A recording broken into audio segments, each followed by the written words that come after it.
Hello guys, मैं आपकी रात का हमारे यूट्यूब चैनल पे आपका स्वागत है। आप लोगों के लिए एक प्यारा प्यारा सा एक बेटी अपने पिता से शादी ढूंढने उसके पिताजी जाते हैं तो अपने पिता से क्या कहती है कि आप जा तो रहे शादी ढूंढने पर क्या देख के आएंगे। तो आप देखिए क्या कहती है वो बेटी अपने पापा से। बेटी के पापा बर खोजै निकले, बेटिया राजलिए ठाड़ जी। जब जाना पापा बर खोजै हमारा, एक बात मानो हमार जी।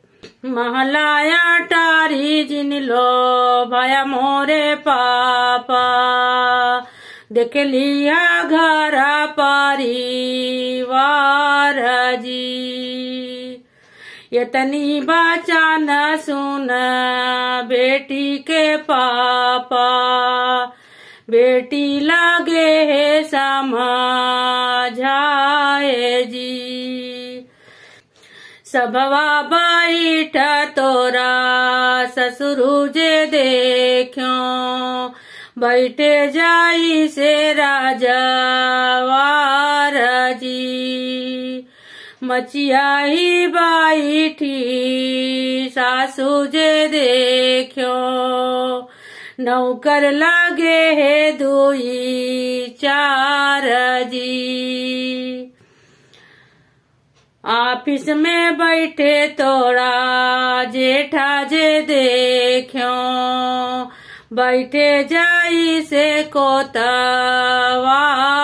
जी। रामा रसोईया जेठनी तो देखो, जैसे बनी महारानी जी। ननदी जे करई सिंगार जी, पनिया भरत पानी हारी जे देखो, पनिया भरत पानी हारिन जे देखो, जैसे चलत रजवार जी। यतना ही सब कुछ देखो रे बेटी, नहीं जानो किस्मत तो हार जी।